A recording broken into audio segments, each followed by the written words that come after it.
It's part of the way we build the next economy. You know, with Energy Future, think about this. When you read the history of the 18th century American Revolution, you read the history of Virginia, you read the history of Virginians, and it makes you proud. When you read the history of the 21st century energy revolution, that ought to also be about Virginia. From my perspective, this is just a question of whether we lead or whether we follow, and we ought to lead. I think we lead in this area. Thank you. So do I get to Okay. ask the last question? In fact, our friends in the Northern Virginia Technology Council neglected to ask us a couple of weeks ago when the candidates all appeared together there. So we get to ask in Southwestern Virginia. And the Southwestern Virginia Technology Council has been very supportive of the development of the Mid-Atlantic Regional Spaceport at Wallops Island. In fact, Bob McDonald referenced the fledgling Virginia Spaceport as he made his statewide announcement tour a few weeks ago, acknowledging the $1.9 billion contract that will enable the commercial Virginia-owned spaceport to launch resupply the International Space Station in 2010 as the space shuttle retires. Will you pledge to include significant operating funds in the state budget for the commercial spaceport staffing?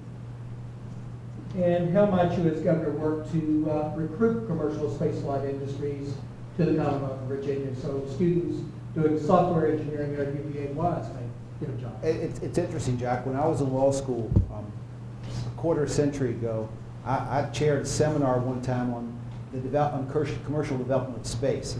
We had a speaker from the United Nations that came down and kind of, his analogy was the development of space was going to be much like the development of the sea, which has occurred under the law of the sea that was advanced by the United Nations 30 years ago.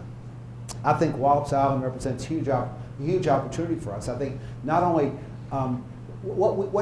government, there will be politicians who will talk about creating jobs, and sure enough, you can create policies that help incentivize the creation of jobs. But government doesn't create jobs unless it grows the size of government.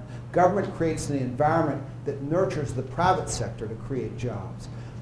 This is a sort of, Wallops Island, I think from my perspective anyway, is an example where we can do a better job of nurturing an environment where an entrepreneurial culture is developed. We encourage people to become involved in the commercial development of space. I think it's a huge opportunity for us and one that we have to partner not only with the private sector but with the federal government on. I think there are real opportunities there for us, not only, commercial flight, but frankly, with respect to our future energy development. I think there are things out there, part of the answers to our energy questions are things we haven't thought about yet. And some of those answers are going to be found in other universes. They're going to be found out in space. And some of the research that's done to answer those questions are going to be conducted on space flight. So I think there are opportunities there we have to take advantage of. I think, frankly, the Wallops Island project fits in very, very nicely with my idea about building an energy-based research triangle. And I'm committed to the notion that I'll be committed to funding it, and I'll commit to working with the private sector to find ways to create incentives to get more people involved with commercial development of space.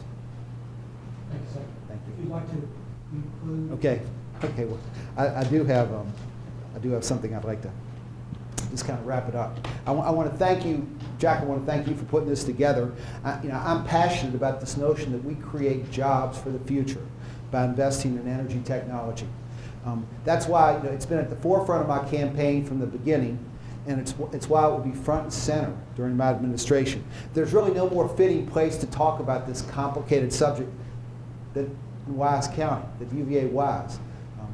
If you think about it, I don't know how many people in here, you all probably all know this. The 1940 census, UVA, or Wise, was the most populous county in the state. And energy is what drove the development of Southwest Virginia. And it's still a big part of the future. I mean, there are technologies out there that are going to bring new jobs here. There are opportunities here that we haven't thought about. But energy is going to be part of our economic future for a long time to come. We can't ignore the importance of developing our energy future. If we don't find a way to burn coal cleanly, if we don't make alternative and renewable power sources a substantial part of our energy mix, the sustainability of our planet is at risk. As governor, my decisions on these issues will be guided by science, not by what's politically expedient. There's way too much at stake for the future of this Commonwealth for our next governor not to be prepared to show real leadership on this issue. Despite what the cynics say, there's a growing national consensus over how we grow our economy and at the same time protect our environment. It's an agenda shared by Rick Boucher, Mark Warner, Jim Webb, Tim Kaine, and advanced by Barack Obama. My energy agenda puts us squarely in the center of that consensus, and it's a vision for Virginia's future that will protect the middle class and provide opportunity, prosperity, and hope to every corner of this Commonwealth. In the short term, the path forward is clear. Smart investments in conservation, clean coal technology, and alternative and renewable energy projects that reduce consumption and ultimately lower energy costs.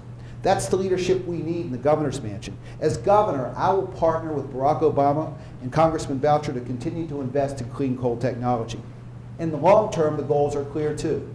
A mandatory renewable portfolio standard, reduced carbon emissions, and smart grid technology. To reach these goals, our challenges will be twofold. Adopting an agenda that leaves nothing off the table until science takes it off the table, and the leadership and political will to get it done.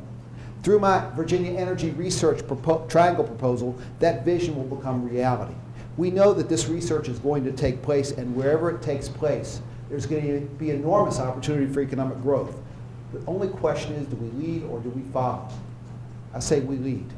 We lead by coordinating the research that you all know is already taking place at institutions of higher learning throughout Virginia, and by making the investments now in public infrastructure and private partnerships that the energy community needs to get this research, this technology from the drawing boards to the marketplace.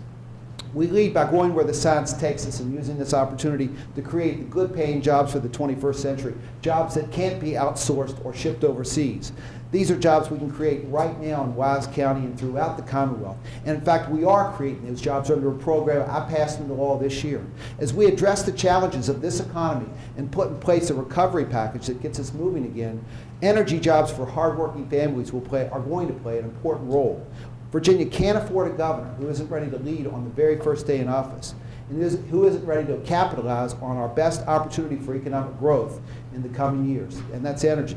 No one is more prepared to lead on energy technology, and I'm ready to bring people together from all parts of the state to get our economy moving again. We need a governor who's prepared to continue the leadership provided by Mark Warner and Tim Kaine to move our state forward. A governor who will see the opportunity to make a difference for the middle class and build consensus to make it happen.